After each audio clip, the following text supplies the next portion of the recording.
Madrid, 11 de marzo. Viernes 23 de abril de 2004. Han pasado 43 días desde los atentados. El ya fallecido periodista Fernando Múgica publica en El Mundo un artículo titulado Los agujeros negros del 11M. En él exponen las numerosas incongruencias de la investigación policial que se está realizando. A partir de ese momento, el diario El Mundo, Libertad Digital, la cadena COPE y Telemadrid comienzan a poner en duda la versión oficial. Todos ellos coinciden en que la finalidad última del atentado y la, según ellos, manipulada investigación tenía varios objetivos, entre ellos desvincular a ETA del caso y culpar al islamismo y así descabalgar al Partido Popular de la Moncloa por provocar el 11M tras haber participado en la guerra de Irak. Estas dudas instauradas en la sociedad fomentaron la creación de una asociación para la investigación ciudadana, Los Peones Negros.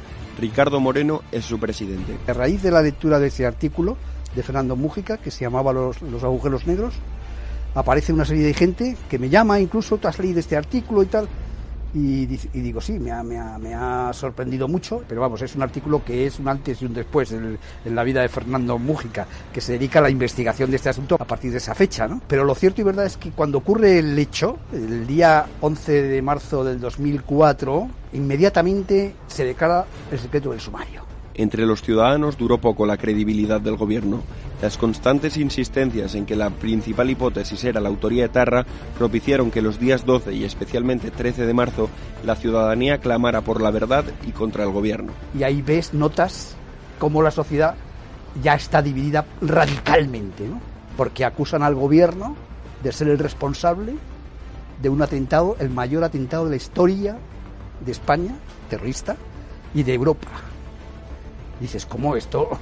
Algo no me casa, ¿no? Porque cuando hay un atentado terrorista, la población está a favor, está con el gobierno. Son los que tienen que perseguir a los terroristas. Antonio Utrera es víctima y miembro de la asociación 11M Afectados del Terrorismo.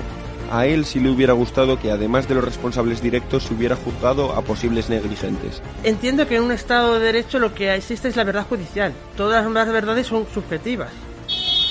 Yo, honestamente, no me cago en ninguna duda. Que me hubiera gustado tirar más del hilo en otras elecciones que jamás entraría en ese juicio, porque no se juzgaba eso. Pues sí. Pero bueno, eso yo ya ahí no tengo mano. Me ha gustado que algunos responsables, gente que tiene mucha responsabilidad en la seguridad del Estado, se hubieran enfrentado a un juicio. Pero bueno, en el juicio de 11M no se juzgaba eso.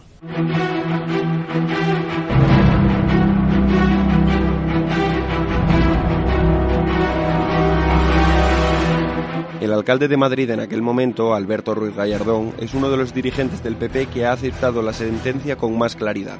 Así lo ha hecho también en su participación en este reportaje. Mi opinión coincide plenamente con la verdad judicial, que en este caso es la verdad, desde mi opinión, es la verdad real. No solamente la verdad oficial, sino también la verdad real. ¿Y qué dice esa verdad judicial? ¿Qué es lo que dice la sentencia? La sentencia lo que dice es que los autores materiales fueron los que se identificó en todo el proceso policial, la gran mayoría de los cuales se inmolaron y por eso pues no llegaron a juicio, no llegaron a ser condenados.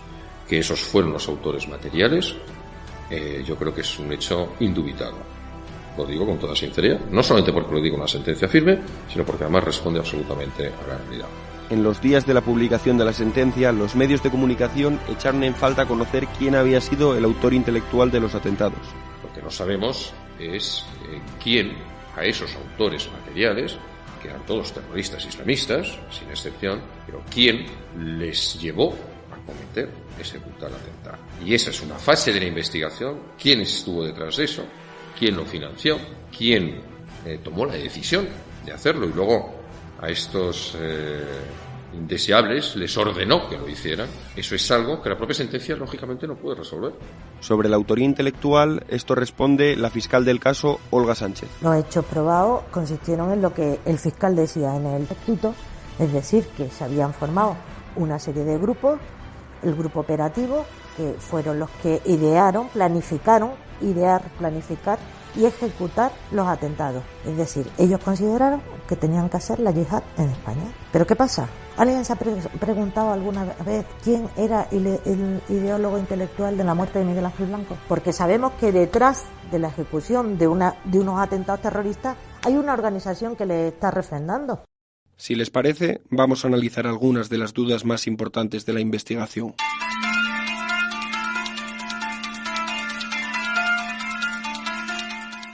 Destrucción de los trenes. El lunes 15 de marzo de 2004 son achatarrados los trenes donde se atentó.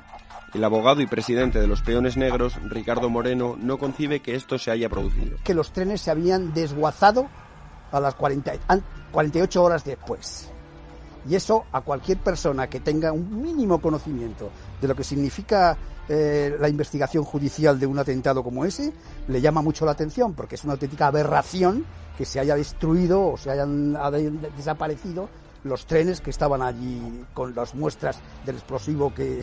Es decir, es el sitio donde ocurrió el atentado, ¿no? Esta es la explicación de la fiscal. Los trenes, una vez que quedaron analizados por los TEDx, lógicamente se los llevan, eso es propiedad de Adif, ahora antes era Renfe, y ya solicitan llevárselo a sus cocheras, etcétera. Y es que en ningún momento se dio orden de destrucción en absoluto. Es el dueño de la maquinaria los que nos solicitan, y claro, pues eso ya era material inservible y por ello el propietario tenía derecho a que se le entregase para darle la finalidad que creían conveniente. Sin embargo, existen otros casos en los que los trenes tardaron más de una semana en destruirse. El 24 de julio de 2013, un Alvia que viajaba entre Madrid y Ferrol descarriló en Angrois, a 3 kilómetros de Santiago de Compostela. Fallecieron 80 personas. Renfe no pudo destruir los trenes hasta 6 años después del accidente. El 3 de julio de 2006, 43 personas murieron en un accidente en el metro de Valencia. En ese caso, los convoyes no se destruyeron hasta 2 años después, una vez hubo acabado la investigación.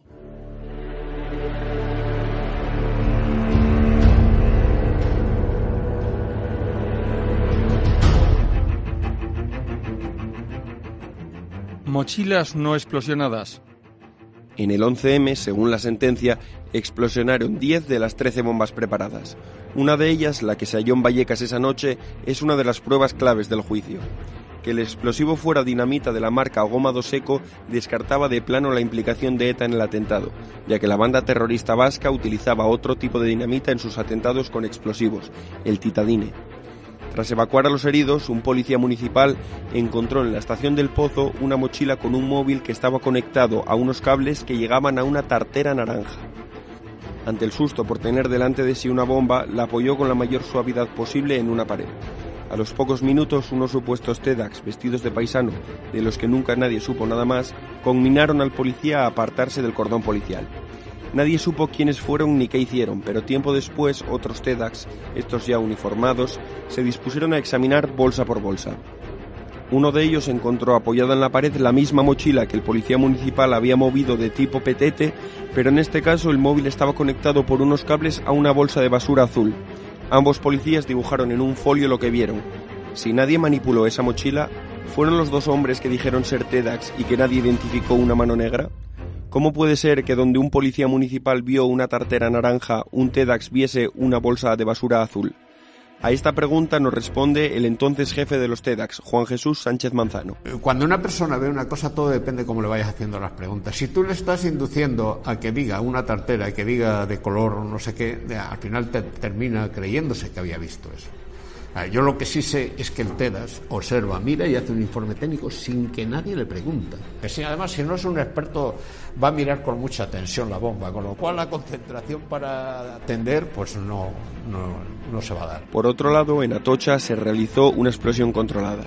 El TEDx que se encargó de ello afirmó haber sentido el olor a almendras amargas, característico del titadine, explosivo habitual de ETA y no de la Gómado Seco. Eso es un poco de literatura, no puede haber gente técnica que tenga pero no se sabe. Después de una explosión se confunden mucho los olores. Cuando llegas a una explosión huele a todo, y cuando además hay cadáveres, como en este caso, hasta huele a carne quemada, porque la explosión es una deflagración a una velocidad de eso, pero no deja de ser una combustión rápida.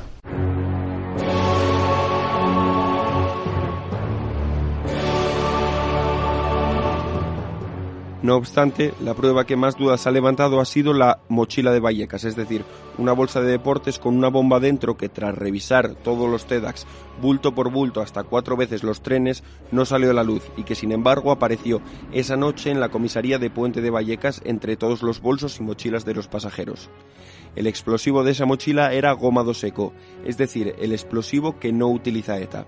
La madrugada del 11 al 12 de marzo, una policía que estaba en su segundo día de trabajo halló la mochila en cuestión. Entonces, por la noche hubo unos agentes que fueron haciendo una reseña de todos los efectos que habían sido recogidos. Y entonces, bueno, pues iban cogiendo bolso, pues descripción lo más exacta posible a efectos de cuando su propietario lo reclamase, poder devolverse. Y una agente de la policía fue a coger ya lo último que estaba en la bolsa y empieza a tirar de unos cables, y a tirar de cables, más cables. Entonces ya se alertó, lo puso en conocimiento de su superior, etcétera. Vinieron y vieron que era una bolsa deportiva en la que pesaba bastante y había unos cables. Estas mochilas habían realizado un periplo desde el tren a la comisaría de Villa de Vallecas, de ahí a la comisaría de Puente de Vallecas, de ahí a IFEMA, para finalmente volver a la comisaría de Puente de Vallecas. Y todos esos efectos eran de los distintos trenes y también fueron identificados por el lugar donde habían sido recogidos. Pero los del Pozo, no sé quién los dispuso así, fueron llevados a la comisaría de Vallecas. Según el Instituto de Medicina Legal de la Universidad de Santiago de Compostela, esta mochila tenía restos genéticos de un varón europeo y no de alguien magrebí. ¿Estaba esa mochila realmente dentro de los trenes? ¿La colocó alguien entre los demás equipajes de los pasajeros para desviar la investigación aprovechando tanto trajín? Así informaba la cadena SER sobre la aparición de esta mochila. La policía ha podido recuperar una mochila cargada con 10,2 kilos de un explosivo plástico fabricado aquí en España del tipo especial C, con el sello ECO, que se corresponde con la antigua marca de explosivos Río Tinto. El detonador utilizado es también de fabricación española, es detonador de cobre y estaba conectado a los explosivos mediante un cable, por lo que una simple llamada de teléfono móvil o la propia vibración, José Antonio, del aparato acciona esta carga explosiva. Esta mochila contenía además alrededor de 1 kilo de metralla compuesta por tornillos y clavos que estaban pegados rodeando este aparato. Sin embargo, Carmen Baladía Olmedo, directora del Instituto Anatómico Forense de Madrid y coordinadora de forenses el 11M, aseguró en su día que ninguno de los asesinados en los trenes tenía restos de metralla. De los 191 cuerpos, solamente creo que en uno se encontró un fragmento metálico que debía de ser lógicamente de los trenes, pero ni clavos, ni tuercas, ni tornillos.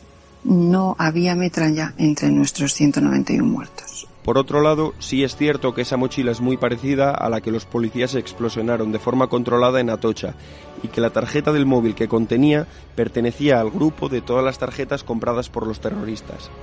Según la sentencia, estos dos argumentos son suficientes para que exista una vinculación entre la mochila de Vallecas y las demás unívoca, múltiple y precisa.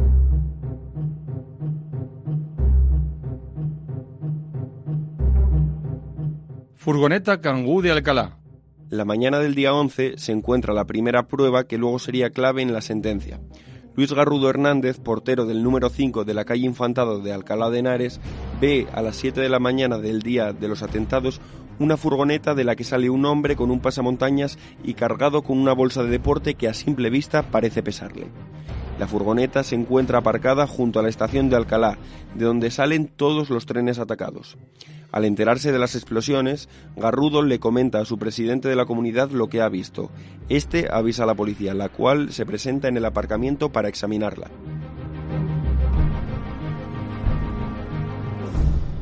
Los perros policía no huelen explosivo alguno, pero se comprueba que la furgoneta ha sido robada el 28 de febrero, por lo que se lleva al complejo policial de Canillas para examinarla.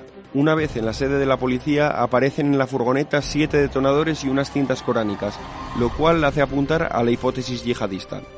En la sentencia aparece probado que los explosivos se trasladaron en esa furgoneta. Sin embargo, el policía adiestrador de uno de los perros que examinó la Kangoo afirma que si ahí se hubieran transportado 30 kilos de dinamita, el perro lo habría detectado. En el caso de que en esa furgoneta se hubieran transportado 50 o 30 kilos de explosivos, ¿el perro había detectado ese olor?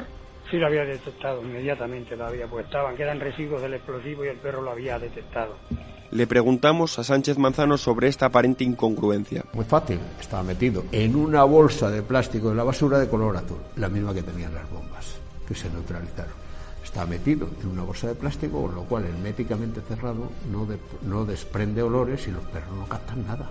Sin embargo, otro abogado más próximo a la versión oficial le preguntó esto mismo al guía del perro. Que si esa cantidad introducida dentro de una bolsa de plástico de basura cerrada, introducida a la vez dentro de una mochila bien cerrada a las cremalleras, podía haber sido detectada o podría haber fallado el perro en su detección. Hombre, si hay bastante cantidad, como dice usted, y eso, pues es fácil que el animal lo detecte, porque siempre queda la manipulación de la bolsa de esto y quedan rectos. Pero podría ser que no, en algún momento. Si hay tanta cantidad, sí le digo, si la cantidad es pequeña es difícil. Por otro lado, la persona que vio a Luis Garrudo salir con un pasamontañas y una bolsa en la cabeza se metió en la estación de Alcalá y sin quitarse la prenda mantuvo una conversación con la taquillera. La empleada de Renfe afirma que el hombre hablaba un español perfecto y con acento de España. Desgraciadamente, las cámaras de seguridad de la estación de Alcalá de Henares no tenían activada la función de grabar. ¿Quién es el hombre que se bajó de la furgoneta? ¿Pertenecía a la célula yihadista y hablaba un perfecto español? ¿Cómo es posible que sin detectar los perros los restos de explosivos estos desapareciesen una vez se introduce la furgoneta en la sede de la policía?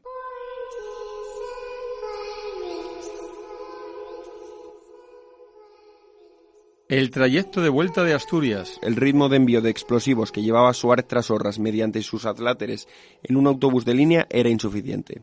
Por ello, el Chino, junto con otros 2 de su banda, todos ellos muertos posteriormente en el piso de Leganés, fue a Asturias para volver con 2 coches cargados, el suyo, un Golf negro, y el Toyota Corolla robado que utilizaba Trasorras y que le prestó para el porte.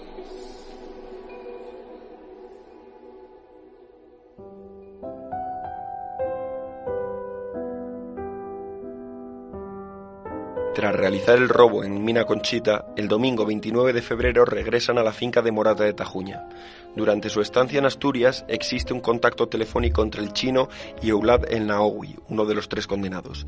El Chino le pide a Eulad quedar a medio camino en la carretera que va a Bilbao y que le acerque un clavo grande, lo que según algunos testigos podría significar un arma larga. Es decir, el Chino dio un rodeo para volver a Madrid desde Avilés, yendo por la A1 en vez de por la A6, que es mucho más rápida. ¿Por qué eligió el Chino volver a Madrid pasando por las proximidades del País Vasco? Posiblemente para recoger algo lo suficientemente voluminoso como para necesitar un tercer coche y probablemente ante gente lo suficientemente peligrosa como para necesitar un arma larga.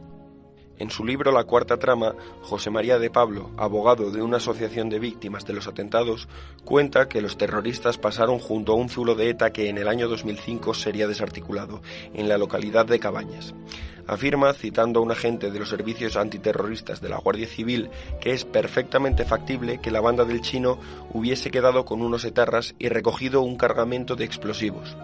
Vamos a servirnos del telediario de Televisión Española del día siguiente, del 1 de marzo de 2004, en el que hay 2 noticias sorprendentes. La primera, el temporal de nieve que azotó ese fin de semana la península, especialmente el País Vasco. En el norte ha nevado durante toda la mañana, la nieve ha sembrado el caos en Bilbao. 40 colegios han tenido que suspender las clases y el aeropuerto ha estado cerrado hasta primeras horas de la tarde. Hoy no se podía circular por las carreteras de Euskadi. A media mañana el temporal hacía una pausa y eso ha permitido abrir la frontera de Irún. ¿Tan importante era pasar por el País Vasco viendo el estado de las carreteras? La segunda de las noticias sorprendente es la detención de 2 etarras que viajaban cargados de explosivos a Madrid el mismo día que la banda del Chino. Es lunes 1 de marzo, ETA preparaba para hoy un gran atentado en Madrid. La bomba estaba preparada para este mediodía. La banda ETA había decidido cometer su último crimen en Madrid, en un punto entre Alcalá de Henares y la salida de la capital por la Nacional 2. Los 536 kilos de explosivos de esta caravana no habrían explotado así de esta forma controlada y en un descampado aislado cerca de Cañaveras, sino que hoy mismo al mediodía en Madrid habría causado abundantes daños y muertes. Por la carga explosiva podría haber sido el atentado más cruel en la historia de ETA. Aunque según Televisión Española los etarras planeaban atentar el día 1, en el mapa que se interviene a los mismos aparece escrito O-11. Algunas tesis afirman que esta O podría ser Osteguna, que significa jueves en vasco. Es decir, podría estar escrito jueves 11, día en el que se produjeron los atentados. También aparece rodeado el corredor de Henares, donde explosionaron los trenes, y una flecha que podría apuntar a la finca de Morata de Tajuña.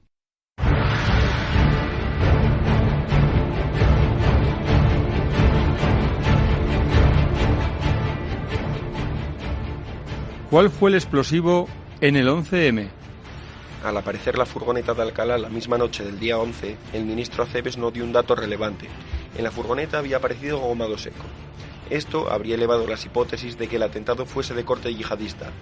En el momento se acusó a Acebes de haber ocultado esta información. Sin embargo, no fue una información que el ministro omitiera de forma voluntaria, como explica Sánchez Manzano. Tuvo que ser un error de comunicación entre mandos policiales, porque luego hubo una polémica en la comisión parlamentaria entre el comisario general de Seguridad Ciudadana y su director operativo, que se le había dicho uno a otro. Entonces yo eso no lo sé, lo desconozco. ¿Sí? ¿Cómo se pudo producir ahí ese error? Lo que está claro es que nosotros no lo teníamos, porque lo teníamos claro desde el principio. Pero lo que sí está claro es que a las 9 de la mañana sabíamos que esas dos bombas no era titadí. Eso sí lo sabíamos. El jefe de los TEDAS, que ha sido partícipe en la lucha contra el terrorismo ya desde los años 80 en el País Vasco, supo a las 9 de la mañana que nada tenía que ver ETA. Si llega a hacer un atentado de forma tan indiscriminada la banda terrorista ETA, pues hubiera desaparecido de inmediato, ¿no? Porque una banda autóctona como es ETA necesita el apoyo social. Con eso hubiera perdido todo el apoyo social. Sin embargo, su actuación durante el 11M no ha estado exenta de polémica.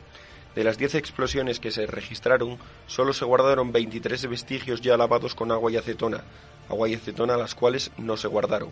Estos vestigios no se enviaron a analizar a la policía científica. Por comparar, en el atentado que se registró en la T4 en Barajas en el año 2006, con una sola explosión se aportaron a la causa más de 200 vestigios. Sánchez Manzano explica por qué no se enviaron los restos de las explosiones al laboratorio de la policía científica, uno mucho más preparado que el de los TEDAS. Porque nunca se entregaba, porque policía científica solamente puede analizar lo que es sustancia entera. Las impregnaciones es un análisis que se ha hecho siempre durante 20 años con todos los atentados, siempre en el laboratorio de los TEDAS. A pesar de lo que afirma Sánchez Manzano, en muchas ocasiones, como puede ser el coche bomba que puso ETA en el Estadio Olímpico de La Peineta, que es el actual Wanda Metropolitano, o en IFEMA, ambos en 2005, las impregnaciones sí se enviaron a la policía científica. Vamos a ver, en los trenes ha explotado dinamita, que me da igual, que sea titadín, que sea la que sea, me da igual, no se ha podido determinar, ¿vale? Pues ya está, no se ha podido determinar, se sabe que es dinamita. Ahora, hay una serie de pruebas que se vinculan con los autores materiales de los hechos en los que tenemos goma 2 ECO y goma 2 EC.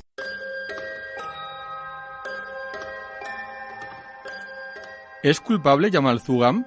Yamal Zugam, que no se debe confundir con el chino Yamal Hamidán, fue detenido con otras 4 personas el día 13 de marzo por vender los móviles y las tarjetas SIM para activar las bombas. Sus fotos fueron difundidas por todos los medios de comunicación a nivel mundial. A simple vista no parece muy grave vender una tarjeta SIM. Sin embargo, en el caso de Yamal Zugam, acabó siendo condenado por algo totalmente distinto, por colocar las bombas en el tren que explosionó en Santa Eugenia. Ahora mismo solamente tenemos en la sentencia a Jamal Zougan, a Ahmad Hanawi y a las Orcas. Los 3 confidentes. Si Jamal Zougan no era confidente porque se negó a serlo. El pobre dice que eso es lo que le costó comerse este marrón, ¿no? Yo sí creo en la inocencia de Jamal Zougan. La prueba por la que se condena a Yamal Zugam es el testimonio de 3 testigos protegidos. Es importante explicar 2 cosas. Primero, que según el magistrado Javier Gómez de Liaño, quien ha expresado sus dudas sobre la condena a Yamal Zugam, es una regla científica que las identificaciones equivocadas de testigos oculares, sean con buena o sean con mala intención, son la principal causa de condenas erróneas. Asegura también el magistrado que el Ministerio del Interior otorga la nacionalidad española a toda víctima del terrorismo en España y una indemnización mínima de 100.000 euros. La primera testigo protegido, una ciudadana rumana, fue rechazada en varias ocasiones como víctima del atentado y por tanto se quedaba sin acceso a la nacionalidad española y a los 100.000 euros. Sin embargo, tras declarar en el juicio, sí que obtuvo dicha condición.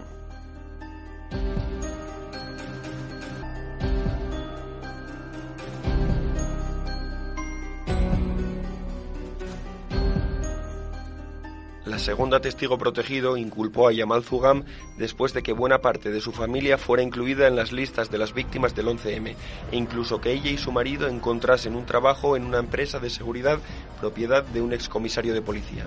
El último de los 3 testigos protegidos ni siquiera fue al juicio, sino que se remitió su declaración por escrito.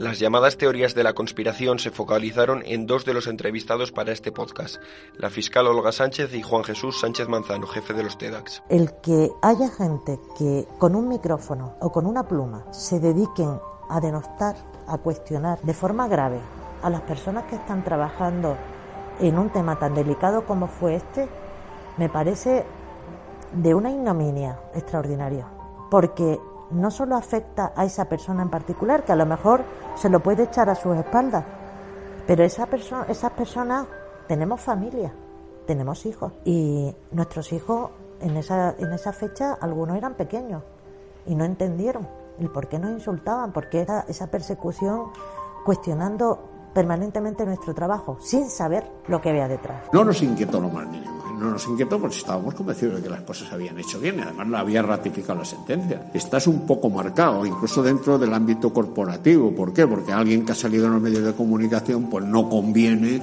que lo nombren para no sé qué, ¿no? Yo luego estuve de comisario jefe en Móstoles, fenomenal, y no tuve ningún problema y todo bien. No sufrí nada de la familia, en la que peor parte llevó mi mujer, porque no acaba de entender cómo todo esto se está produciendo, si es mentira. Y es difícil de convencerla, ¿no? De que, oye, que tranquila, que no hay nada. Y mis hijos, yo tengo 3 hijos, ya vamos a tener la formación suficiente como para entender el tema. En su libro el director, David Jiménez, director del diario El Mundo durante 11 meses entre 2015 y 2016, escribió esto sobre el pasado de su periódico.